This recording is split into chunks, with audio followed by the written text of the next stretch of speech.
Hello, everyone, and welcome back to the House of Royale in collaboration with MORTEZ.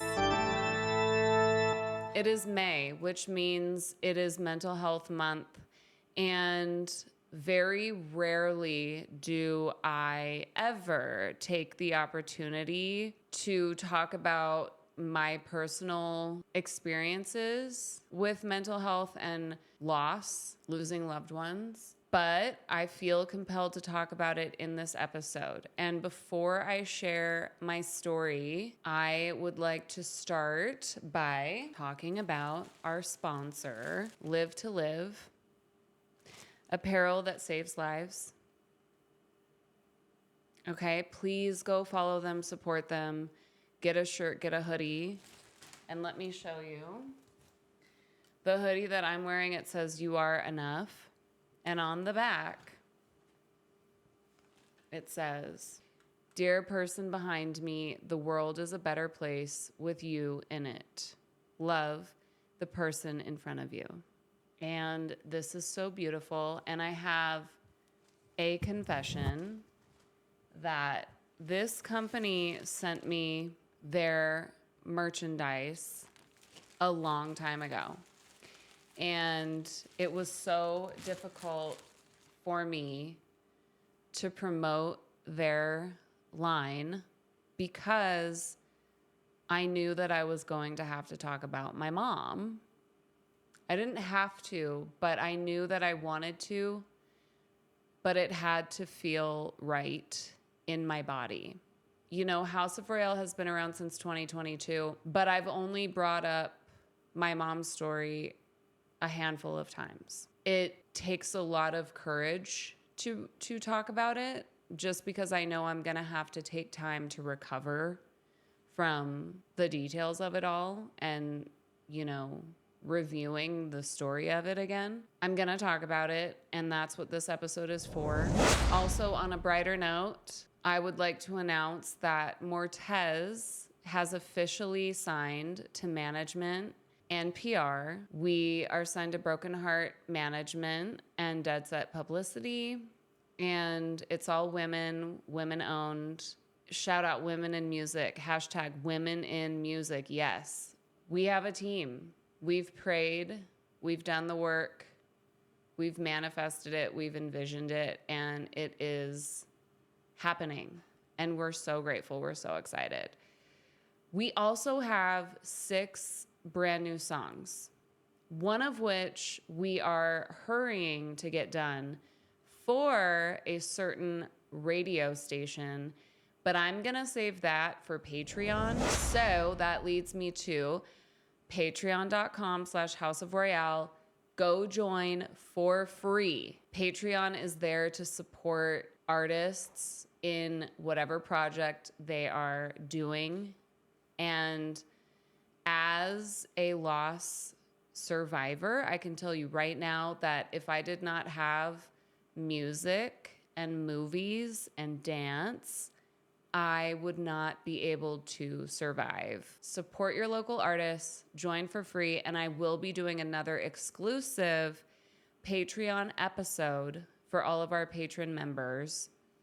You guys get to hear it first. Stuff that we are not allowed to talk about publicly, the inside scoop, a glimpse into not only the music life, but personal confessions and stories about what truly goes on behind the scenes. Please go join and support us. We love you so much. I love you so much. And I will see you guys in a minute. Bye.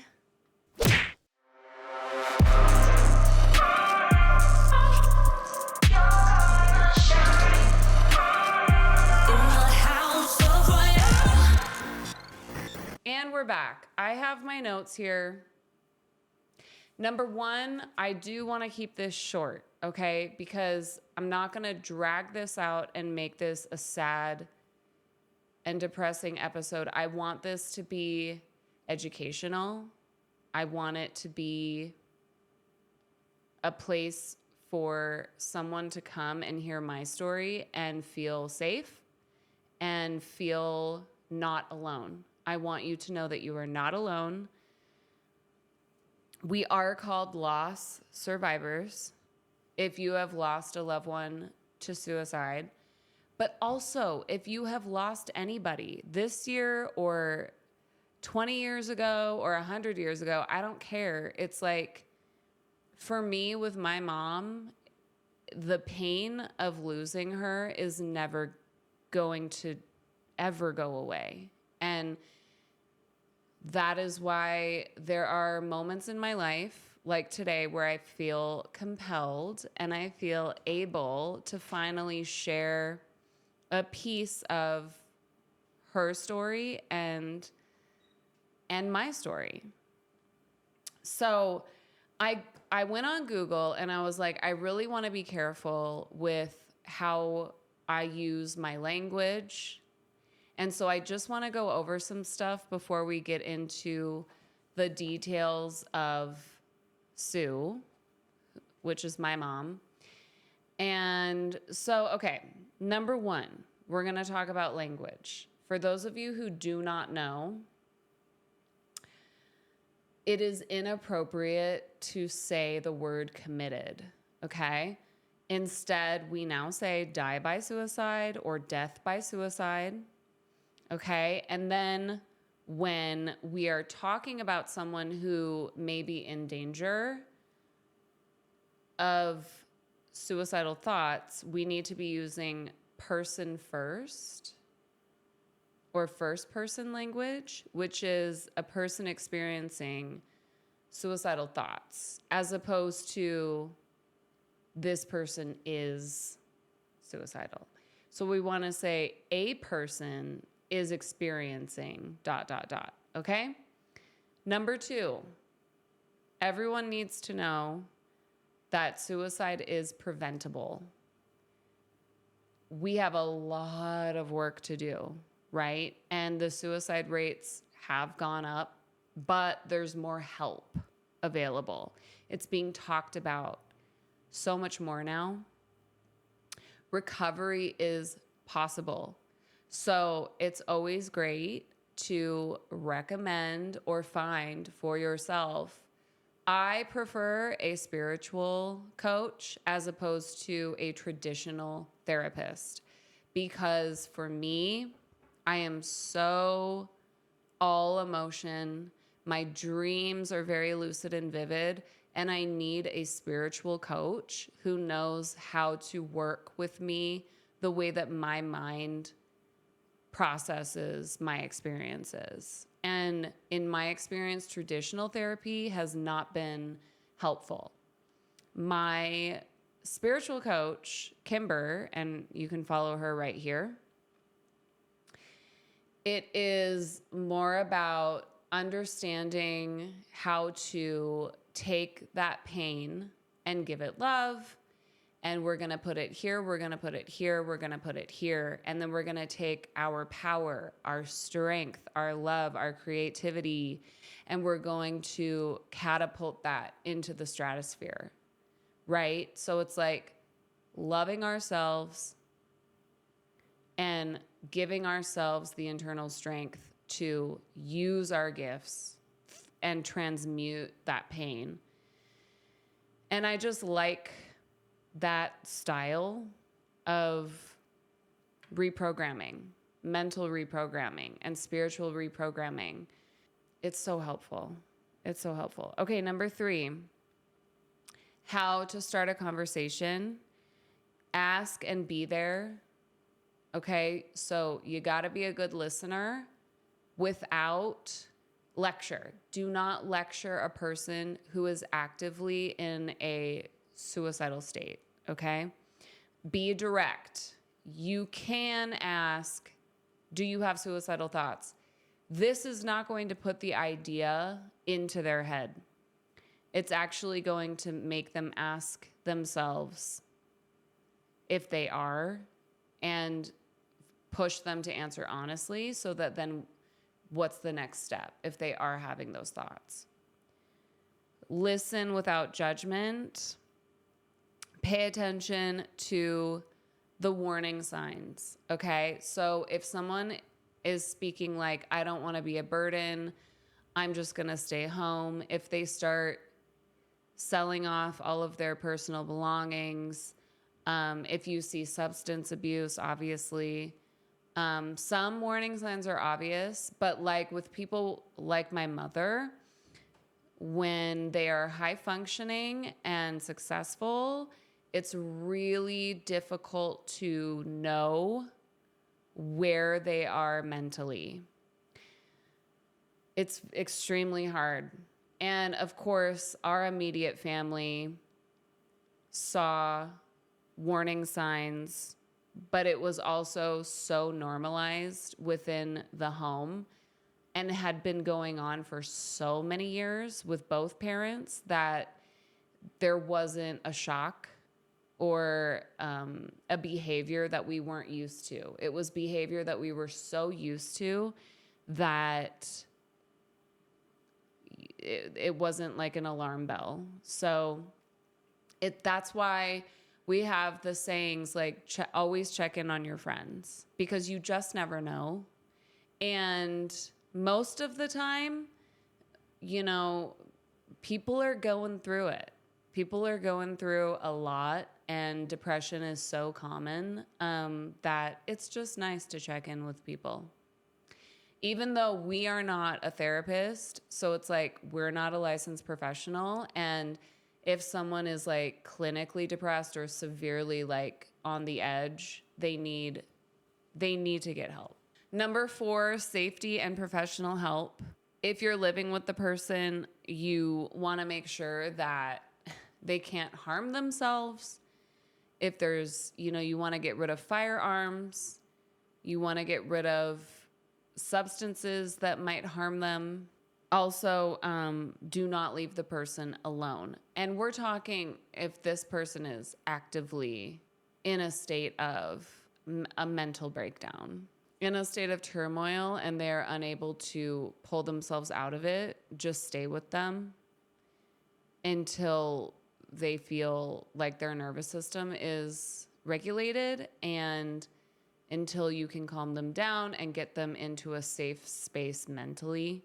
Do not leave a person like that alone. Number 5, immediate resources. So we have 988, the Suicide and Crisis Lifeline. We have the crisis text line, text TALK in all caps, TALK to 741741 to connect to a trained crisis counselor. Professional care, okay? So that is a must. Number 6, okay, I just learned this term today, which is insane because I lost my mom a long time ago, which we're going to talk about that in a second. But there's still so much to learn. Okay, so loss survivors is a person who has lost a loved one to suicide. I am a loss survivor. The website, 988lifeline.org, they explain, they break down on the website how to openly talk about your loss, which is beautiful because you think to yourself, well, I know the story, so I'm just going to tell it. But when I decided to share this story today, I was like, no, I need a guide. I need to know how to break this down for others to digest properly, and so that I can have a sense of stability as I'm giving information. Because a lot of the time, if you just start a story, you can get lost in the details. This helped me a lot. I love this. Explaining the loss. Okay, so number 1, who was my mom? We're going to get into that. And then they say the challenge, name the struggle that the person was going through, and then how they fought, and then your feelings about all of it. Okay, so that's beautiful. I would go to that website if you are a loss survivor or if you are someone who is trying to be there for someone who's gone through a loss. Even if it's your kid, if your child lost a friend or maybe their boyfriend or girlfriend, and you just don't know how to come to them. These websites really give you a beautiful guide on how to bring it up and how to talk to the person and actually help them get somewhere through their grief. Number 7, coping with survivor's guilt. They talk about how important it is to know that there was probably nothing you could do. I constantly go back and rewind and rewind and rewind, and I relive so many years of my childhood up into when it happened, and I just fantasize about how I could have fixed it. But at the end of the day, especially with people that have mental health issues that go undiagnosed, and just layers and complexities of why, there was nothing that you could do to stop this. And if there was, then it's not on you to carry that for the rest of your life. There may have been something that you could have said or done to help, but at the end of the day, the person has to decide within to get help. It is not your fault.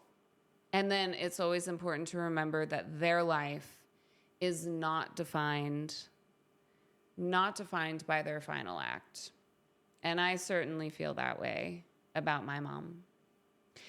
So now that we've covered that, I would like to move into a little bit about my mom so that you guys know who she was. And I'm going to go back to this guide. Yes, it's a beautiful story about who Sue was. So many people know her as Sue, the dance coach. But I do want to give insight into the fact that as a kid, my mom went through a lot, as most kids from her generation did. Parents were most definitely not educated on how to parent or create a safe household, an emotionally safe environment. But my grandfather was extremely abusive and had a drinking problem, and he physically abused my grandmother. And my mom is one of 5 children, and she was the youngest. So we already have this chaotic, very unsafe environment for a kid that is growing up in a household where there's abuse. And unfortunately, all of her siblings were so much older than her that they all left and got married on purpose to get out of the house. And so my mom was then left at home with Louise and Jack, which was extremely terrifying for her. And on top of that, my mom was very beautiful and extremely talented. My grandmother, of course, loved her and wanted her to succeed. And, despite what was going on in the home life, and I mean, this was to the point where my mom would come home and she told me stories about how her and my grandmother would have to hide in the bushes and then leave and go stay at a hotel whenever my grandfather was extremely drunk. And it's like saying that out loud, I'm like just now remembering that story, like hearing stories like that from her. And I'm glad that she told me. I really am. Like, I'm grateful that she was so honest about that. But at the same time, I don't know how I even was receiving that information as a child. Because, I mean, we were having those conversations when I was very young, like 10, 11 years old is when those conversations started to happen. And to give more backstory, we are from the Bay Area, and my mom opened 3 dance studios in Mountain View. My grandma lived in Sunnyvale, so I spent a lot of time at my grandmother's house. I was with my grandma all the time, and I wonder if that's why those stories finally started to come to light. Because it makes me think my mom probably needed to work through those memories. I mean, it's trauma, it's PTSD. I can't even imagine what she was going through or any of the kids would go through when they came back to the house where all of that was happening. And for me, that house is such a beautiful memory. Like, I always had such amazing experiences at my grandma's house. And so it's like I have to give my mom flowers for gifting me that experience with my grandma and with my 2 brothers, Justin and Jake. They had a very special relationship with my grandma too. And so that is so complex right there. And I really just feel compelled to shed light on that part of her story, because anybody growing up in an abusive household, to survive that and then become an adult, become a functioning adult, is very hard. Very hard. So, okay, so there's that piece of it. And then I want to move into the fact that my mom, of course, because she was such a talented dancer, the next step was obviously to go to LA and be a professional dancer. The issue with beautiful women in Los Angeles, and like the height of her career was like 1980, 81, 82, 83, 84, 85, like she was dancing in Los Angeles at a time where shit was crazy. There were no rules. There was no mental health checks or, it's like the choreographer, the director, everything you see in the movies is so real. It is so true. I have been through it myself. Every director wants to date the girl. They want to date you. They want to own you. They want to take advantage of you. My mother's experience was exactly that. And I'm not going to name names because I don't want the drama, but she was signed to a very renowned manager, talent manager, and he married my mom. And there was a lot of abuse in that relationship. It was not healthy. It was extremely toxic and dangerous for my mom. And while that was happening, of course, she was booking work for television and film and doing all these amazing jobs, right? So it's like that whole, again, here's my mom in an abusive situation again, all over again.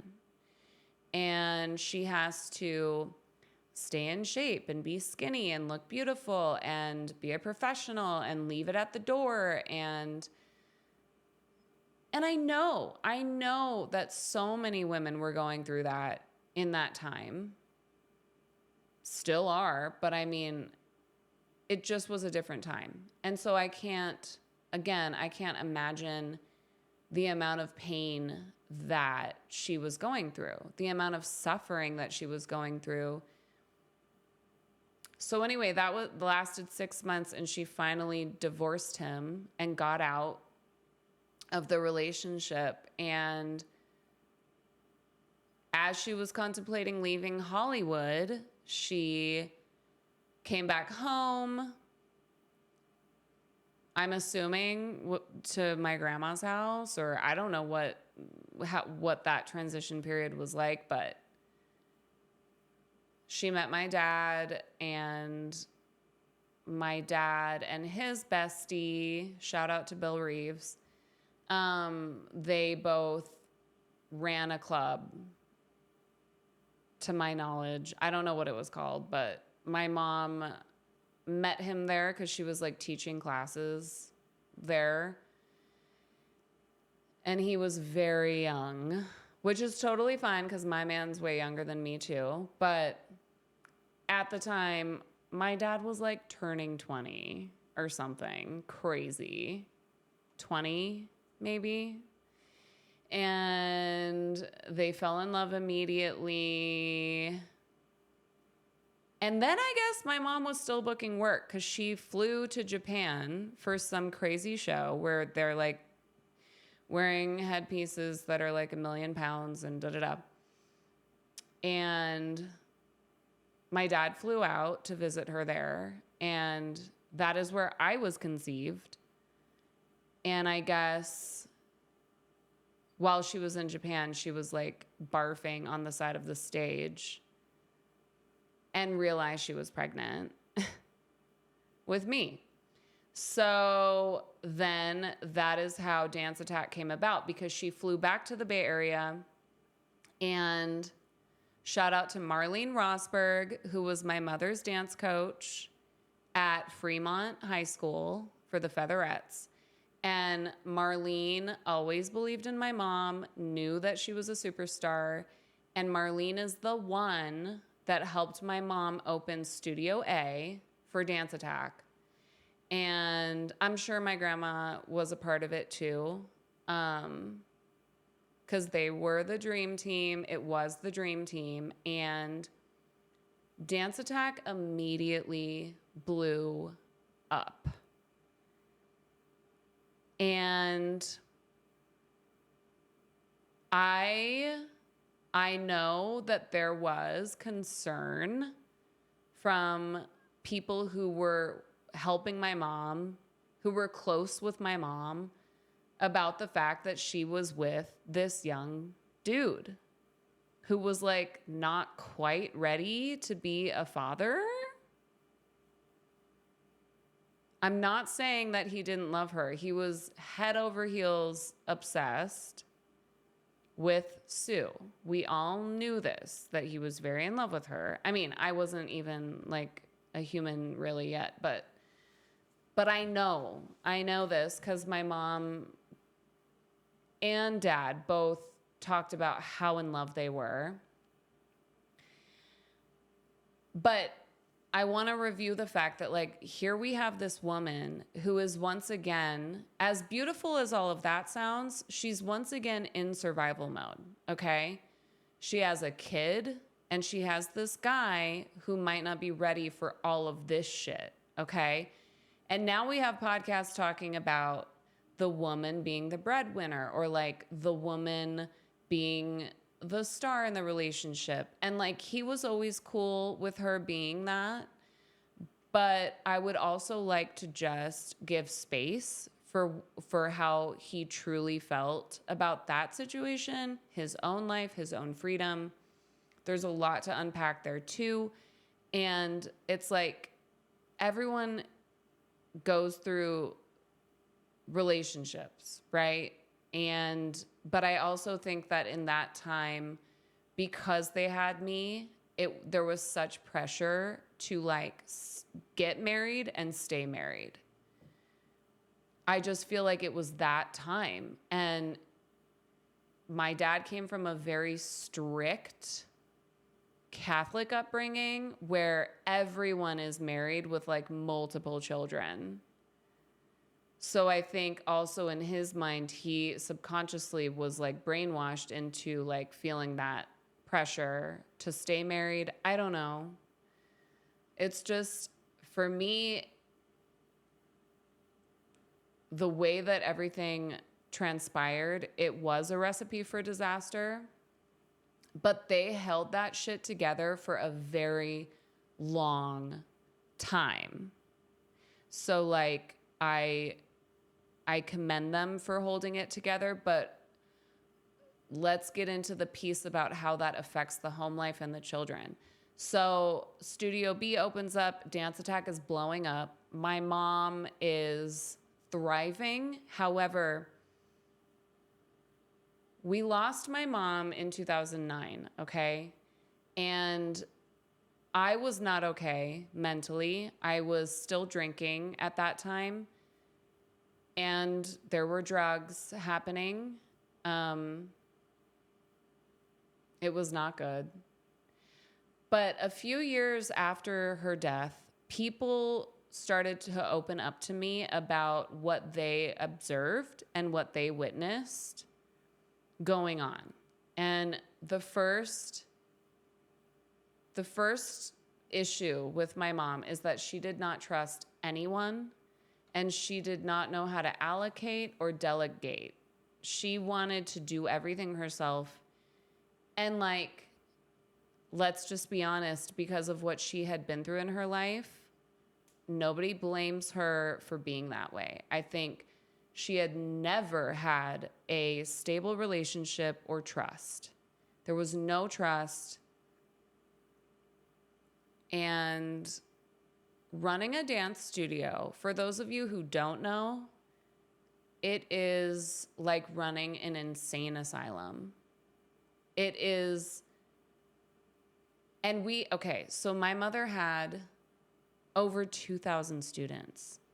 Times that by 2 parents per kid, or whoever the guardians were for each child. Most of those moms were so wanting their kid to be number one, wanting their kid to be the star, had the money to do it, because we're talking about Silicon Valley. Like Silicon Valley, where the parents have the means to make it happen for their kid. So the level of drama that my mother was dealing with, and I'm talking like, and I'm a baby and I'm like clocking it as a young child. Someone wants to sue my mom because she wasn't wearing the right leotard and tights in a ballet class. Or I remember I was staying at one of my mom's closest friends, Lori. I was at her house with her 2 daughters, Jenny and Jackie. And I remember a mom drove to Lori's house and started banging on the door and knew that I was there and started yelling in my face about something about my mom. So it was like, it felt like we needed to have security guards. It felt like we needed to be protected at all times. I learned about jealousy and parental insanity at such a young age. And I think most dancers who grow up in a competitive dance studio, you guys have seen Dance Moms, like, it just is what it is. Like, that's what ends up happening. There's so many stories that I could talk about, but I bring this up because it's like, I do want to reveal the other side of being a female CEO, of being like a female boss bitch and like having it all, quote unquote. If you don't have a therapist, after the shit my mom went through, she should have been in therapy before she even had a child, before she even was running her own company. I mean, just how do you survive, right? So I'm in my mom's mind and I'm like, I have to survive the PTSD of her dad.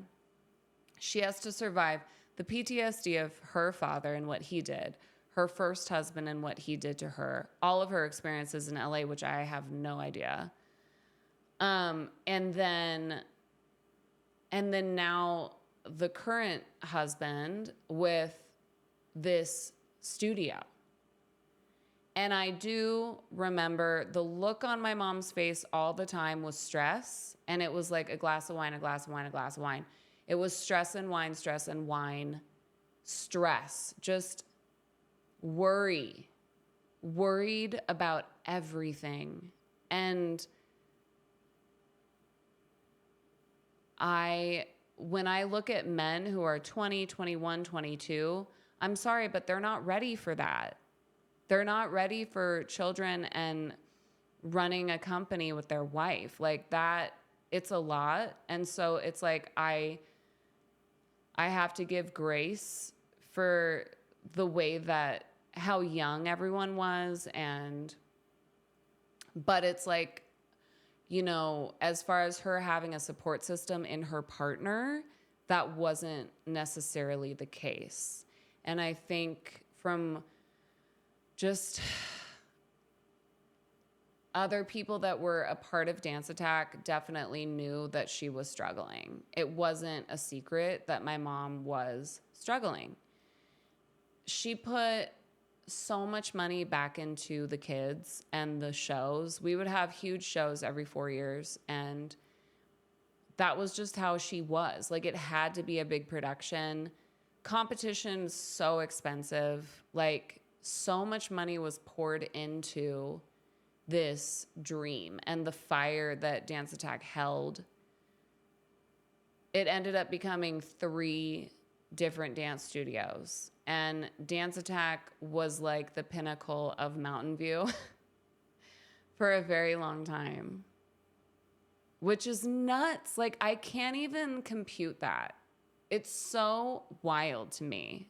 Like, now being in the year 2026 and thinking about somebody opening up 3 dance studios in Silicon Valley, it's like, prayers, good luck to you. That's crazy. It's just nuts. So I'm so grateful that she is known for that. It's so beautiful that that is her legacy. God bless the Sioux Lehner of Dance Attack that everybody loves and knows. The third part of the story, okay?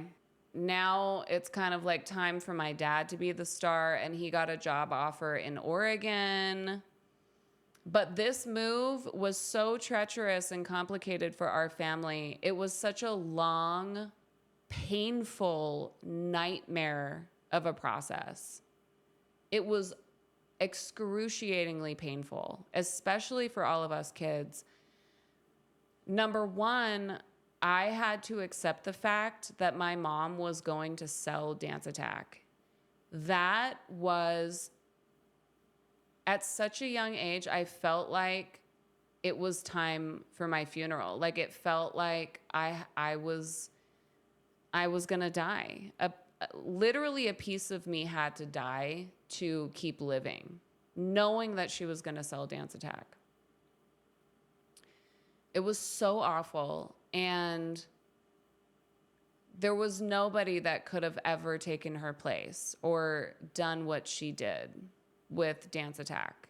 Life was never going to be the same. And so we had to wait so long for our first house to be built in Oregon. We had to wait. And we had a transition house. And let me tell you right now, I don't know if any of you guys know about Tracy, but Jesus fuck, dude. The house was gorgeous, and we had a really beautiful pool and everything. But I had to switch schools. There was like a small dance studio there that we were there because I had to keep training because I was still competing. And like, shout out to Deborah. I love you because you were like a second mom to me, and you believed in me, and you really helped my mom and I. So thank you so much for that, Deborah. And the one beautiful thing that I can take away from that experience is that Deborah and my mom helped me do Dance Masters of America. And I won. I won because they both trained me and believed in me. And so that was kind of like my one lifeline to dance. And I still felt like I had the chance to keep dancing. But after Dance Masters of America, after New Orleans, and Deborah, we're not going to talk about that. After New Orleans, it was kind of like that was the end. It wasn't, but in my mind and my heart, it felt like dance is now over for me. We finally make the move to Oregon, and I felt alone and completely severed from everyone in the Bay Area. I know how hard this was for my mom. I think a part of her wanted to just relax and be a stay-at-home mom. And maybe if her relationship was more stable, it would have been different. But the second we moved to Oregon, it was still very high stress. And now I'm a teenager, Justin's about to be a teenager, and Jake was having major issues. And it was just too much for my mom. My dad was gone. He was a VP for 24-Hour Fitness, and he was flying and had another house in Utah and was gone. And that was really hard. It was not only so hard for my mom, but just being in that house with her was really hard because she was sad. She was sad. I was sad. I was devastated. Her and I, we were both fucked up. And Justin was incredibly talented. Jake, super talented. Justin, we just assumed he was going to be a football star and, didn't have to study to take a test. All that shit. And I just wish that we could have given him an environment to thrive, because that shit was hard. It was really fucking hard. And how could I ever blame my mom? All I want for her as I look back is I want her to have all the therapy in the world, don't drink, maybe get a divorce, recreate your identity and create a new life. But it just was that wasn't going to happen, And I think that happens to a lot of women who are locked into a marriage that they know they can't leave, or they feel like they can't leave, or whatever. And we kind of just saw the pieces start to fall. Our family just started to completely fucking crumble. And it was the most awful. It was like watching a movie.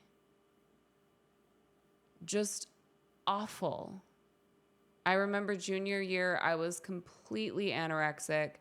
The staff, the principal, made my mom take me to the hospital because I was so anorexic. Yeah. And then senior year was just, oh my God, I switched schools again. I went from a performing arts high school to Tigard High.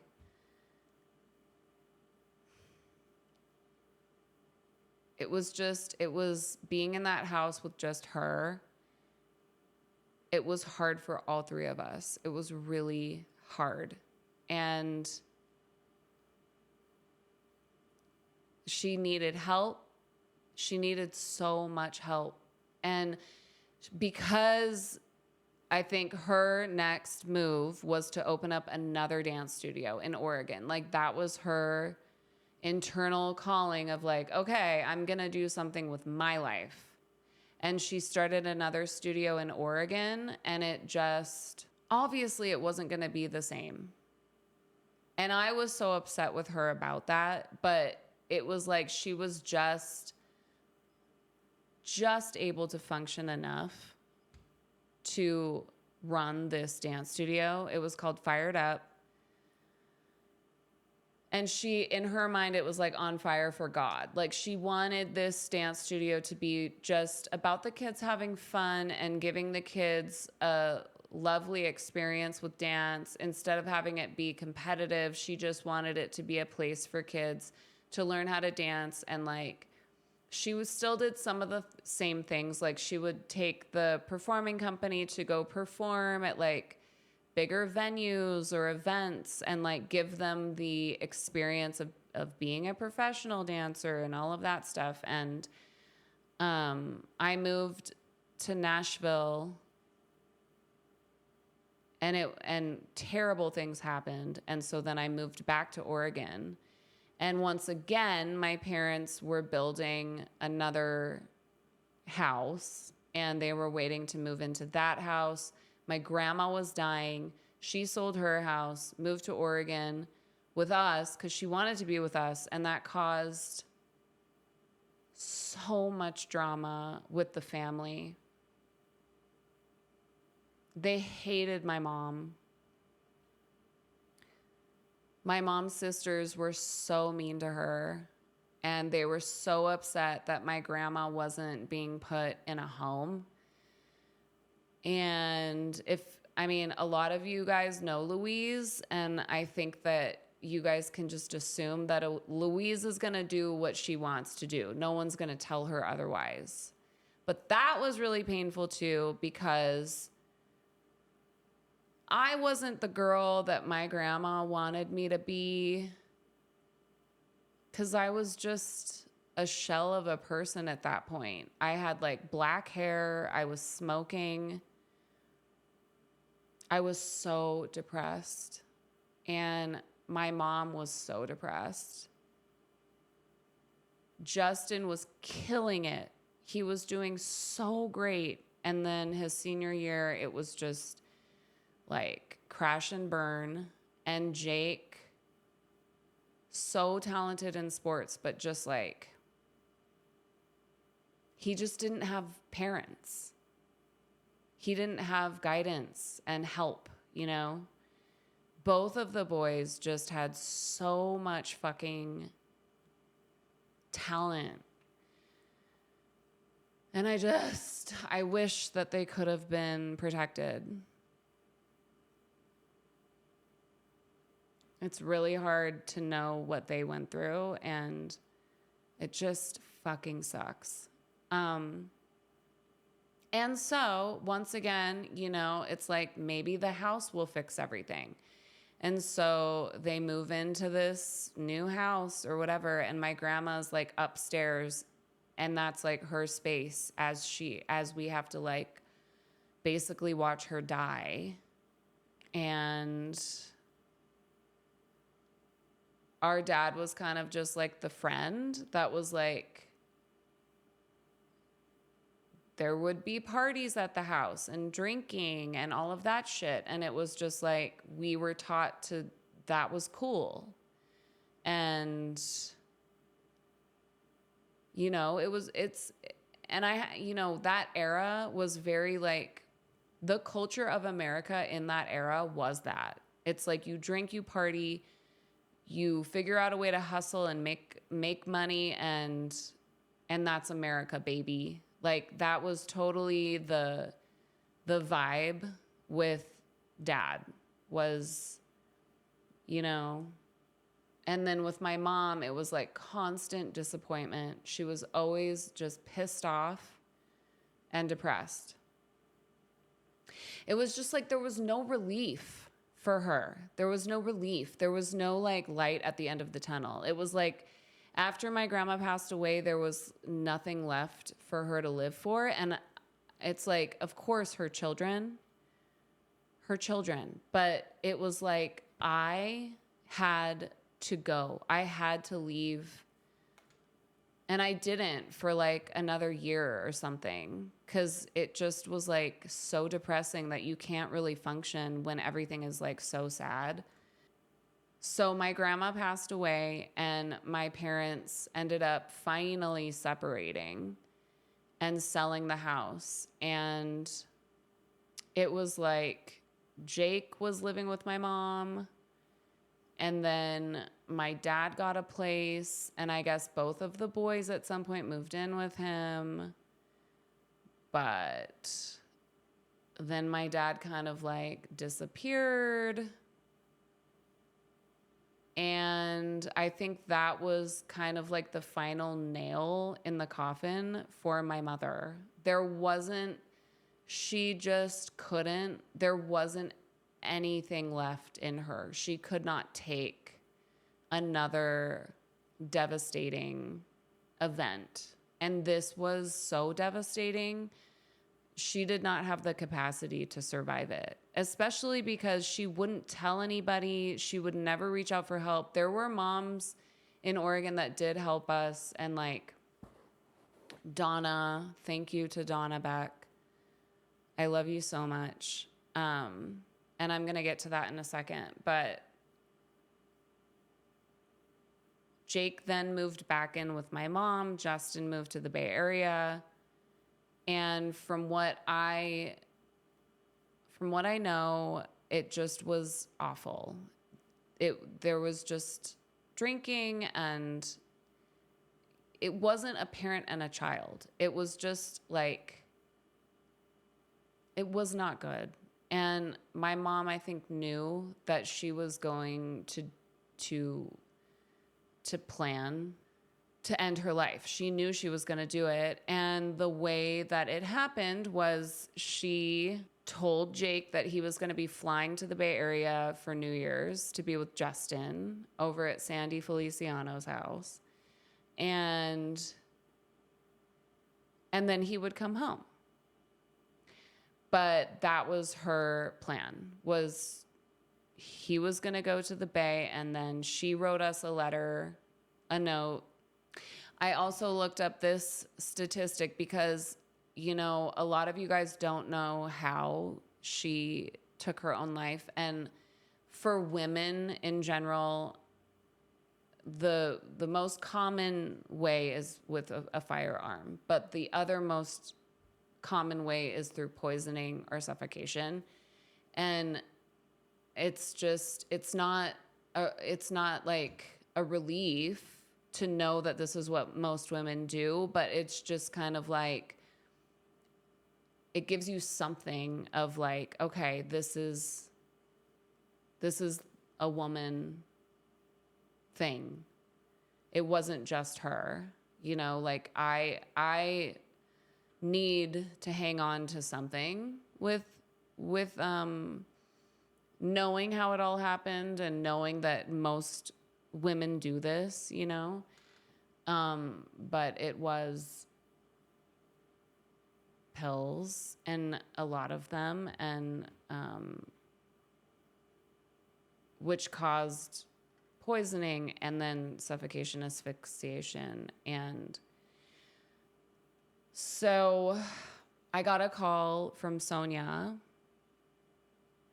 who is Dance Attack alumni, and she was now in Oregon teaching, I think, for a college maybe, a team. And she called my phone, and I was in LA at the time, and she was like, hey, do you know where your mom is? Because she didn't show up for rehearsal. And I'm like, I'm in LA, I haven't talked to her. In that moment, the second Sonia called me, I knew what had happened. I knew. And so I called Donna, one of our dance moms from the Fired Up studio, and I said, can you please just check where she's living to see if she's there or to see what the deal is, because Sonia said she's not at rehearsal,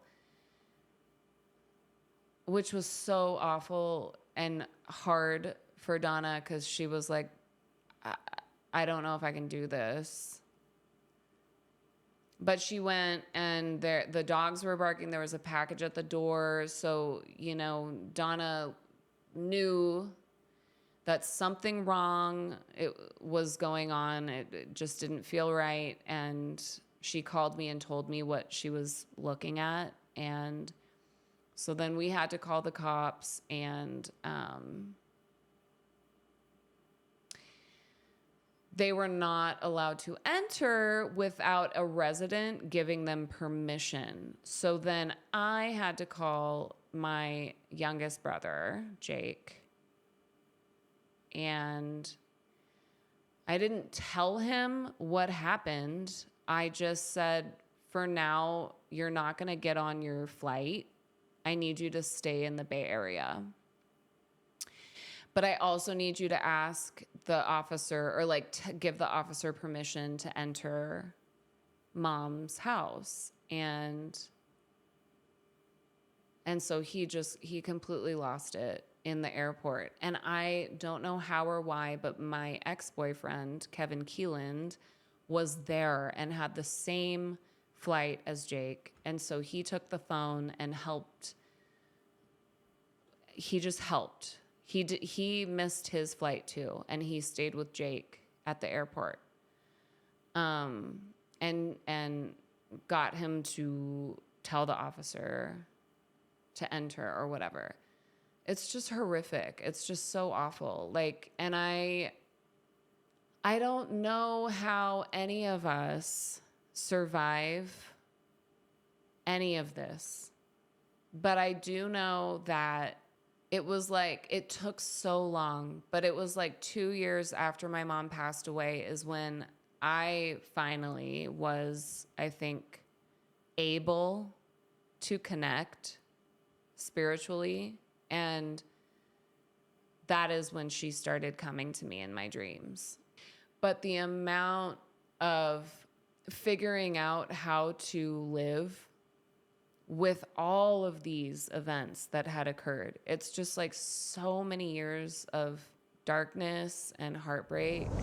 I do also want to add that I am so grateful for Dance Attack and the joy that it everyone that was a part of that studio. It was extremely magical, and it is the fiber of my soul. Like, it is the foundation of my DNA. And I would not be where I'm at right now in my life without that strong foundation carrying me through so many dark times.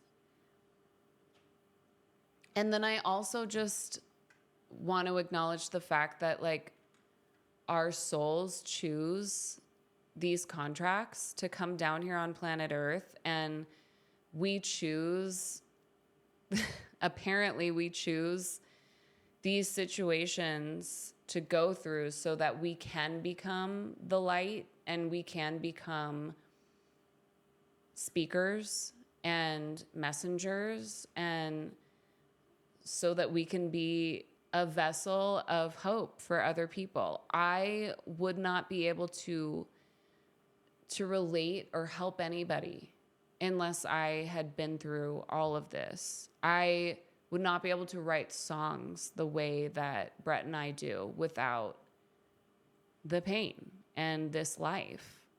And now I'm still not ready to reveal how old I am, but at this point in my life, to be able to start all over again with Brett and creating MORTEZ, and the fact that we just got signed and we're going to have tour dates, it's just beyond. I just was at the point where I didn't think I had the strength to be an artist like that in this capacity ever again. And it is such a beautiful gift. It's so crazy because a long, long, long time ago, it was like 2011,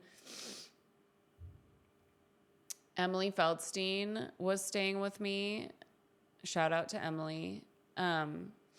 She flew out to LA and was staying with me. And there was this one morning where I was in a dream with my mom, crying, could not wake up. I was just crying. And Emily was like sitting on my bed, like waiting for me to wake up. And she was just like, felt awful for me. And I mean, it must have been awful to watch. But in that dream, my mom said, "You will make it before it's too late. You have to have drive." And it's crazy because the line "before it's too late" really feels like that would be right about now. And so it's just been this like whimsical, fantastical journey, creating a relationship with her in the spirit world, and her communication with me and so many others. Like, to all the people that have messaged me and DM'd me or texted me or called me about stories where Sue has visited them, it's so real and it's so potent, and it's such a visceral experience. And it used to be so difficult to deal with. Like, if she would come in a dream, if she would come to me in a dream, the next day or 2 or 3 days after that, it felt like I wasn't going to be able to be okay ever again. Like, it just used to be so difficult. And I feel like because I am learning to let go and transmute and be in the highest vibration possible and envision my dream life and embody all of these beautiful things that are possible if I just believe, now she's coming to me in such a different energy, which is great. It's beautiful. And it makes sense, right? Because it's like, if I'm shifting my energy and frequency and the molecules in my body and my brain and my soul, it's like I'm open to the spirit world in a much different way.